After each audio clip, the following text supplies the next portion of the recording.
اسرائیل نے ایران کی شام کے ایمبیسی پر حملے کے بعد آج ایک ہفتے سے زیادہ ہو چکا ہے اور ایران کی طرف سے ابھی تک کوئی رسپانس نہیں آیا، لیکن ایران اور اسرائیل کا ایک دوسروں کو فل سکیل پر وار کی دھمکیاں ملی ہے اور انہی دھمکیوں کو عکس کر کے پریڈکٹ کریں گے کہ کیا ایران اور اسرائیل آپس میں ٹکرا سکتے ہیں یا نہیں۔ یہ جاننے کے لیے ان کی دھمکیوں پر نظر ڈالتے ہیں۔ ایران میں اسلامی انقلابی گارڈ کورپس IRGC کے فارمر کمانڈر رحیم صفوی کی جانب سے بتایا گیا کہ اسرائیل سفارت خانے کہیں پر بھی محفوظ نہیں ہے۔ اس بیان کے جواب میں اسرائیلی وزیر دفاع نے اپنے رسپانس میں کہا ہے کہ ان کے دیش کسی بھی کنڈیشن کو فیس کرنے کے لیے تیار ہے اور اسرائیل نے ابھی تک کسی بھی حملے کی ذمہ داری نہیں لی ہے۔ اس سب کے جواب میں 1 اپریل کو ایرانی پاسداران انقلابی نے اپنے بیان میں کہا تھا کہ شام کے کیپٹل دمشق میں ایرانی ایمبیسی کی بلڈنگ پر اسرائیلی حملے میں تنظیم کے 2 سینئر کمانڈر سمیت 7 امپورٹنٹ پرسنز کی ڈیتھ ہوئی ہے۔ ایران کا اسرائیلی ایمبیسی کے اوپر ریٹیلیشن تھریٹ کے بعد اسرائیلی ڈیفنس منسٹر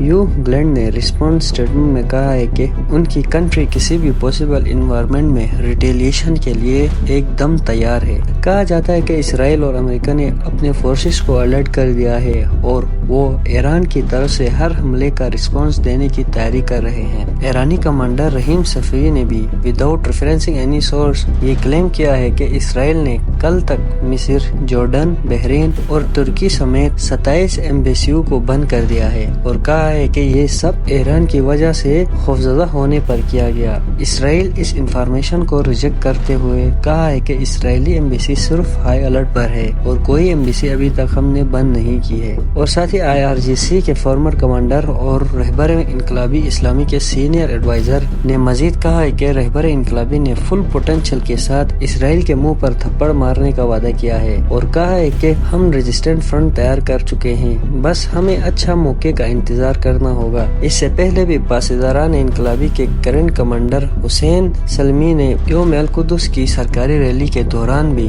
ایسا اسٹیٹمنٹ دیا تھا کہ ہم اسرائیل کو ایسا جواب دیں گے کہ نسلیں یاد رکھے گی۔ اس کے ساتھ ہی امریکہ نے اعلان کیا ہے کہ وہ ایران کے کسی بھی رسپانس کے اگینسٹ اسرائیل کا ساتھ دے گی اور امریکہ صدر جو بائیڈن نے اسرائیلی پرائم منسٹر نیتن یاہو کے ساتھ فون پر بات کرتے ہوئے یقین دلایا ہے کہ ایران کی طرف سے جیسا بھی رسپانس آئے امریکہ اسرائیل کو سپورٹ دکھائے گی۔ اور ڈیفرنٹ سورسز سے پتہ چلا ہے کہ اسرائیل نے ایران یا اس سے ریلیٹڈ جتنے ملیٹنٹ گروپس ہوں گے ان کو ڈیفینڈ کرنے کی بھی پوری تیاری کی ہے۔ اور سنڈے کو ایران کا فورن منسٹر حسین عبداللہیان نے دمشق ایمبیسی اٹیک کے بعد اپنا پہلا وزٹ عمان کی طرف کیا ہے اور یہ ایکسپلین نہیں کیا ہے کہ یہ دورہ اسلامی جمہوریہ کے ریپرزینٹیٹیو پر حملے کے ریلیٹڈ ہے یا عرب سے اس جنگ کے حوالے سے ہے۔ اسلامی جمہوریہ کے حکام مسلسل اسرائیل کو زبانی دھمکیاں دے رہے ہیں اور تہران میں افسوسناک انتقام کے پیغام کے ساتھ بینرز لفٹ کیے گئے ہیں۔ بریگیڈیئر جنرل محمد رضا زیدی جو دمشق میں مارے گئے وہ شام میں مارے جانے والے میجر جنرل سلیمانی کے مطابق اعلیٰ کمانڈر کی طویل لسٹ میں تازہ ترین ممبر تھے۔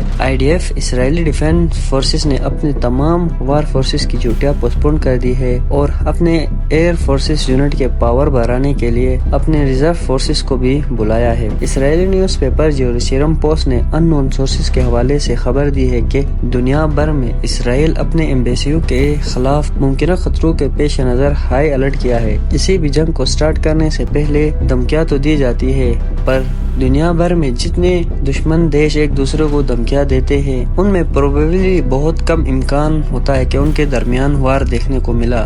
کیا واقعی وہ دونوں کنٹریز ایک دوسرے کے ساتھ لڑیں گے؟ ہم نے پاس میں بھی بہت دھمکیاں ایران کی طرف سے بھی دیکھی ہے اور اسرائیل کی طرف سے بھی، بٹ ان دونوں کا ڈائریکٹ ٹکراؤ کبھی نہیں دیکھا گیا۔ بہت سے ایکسپرٹ یہ مانتے ہیں کہ اس بار بہت سے امکان ہے کہ اسرائیل اور ایران کے آپس میں جنگ دیکھنے کو ملے گی اور آنے والے 1-2 دن بہت زیادہ اہم ہے کیونکہ انہی دنوں میں پاسبل ہے کہ ان دونوں کے درمیان جنگ ہوگا۔ اب دوستوں کو کیا لگتا ہے کہ ایران اسرائیل ایک دوسرے کے ساتھ لڑیں گے یا نہیں؟ کمنٹ میں ضرور بتانا۔ اپنا بہت زیادہ خیال رکھنا، ملتے ہیں اگلی ویڈیو پہ۔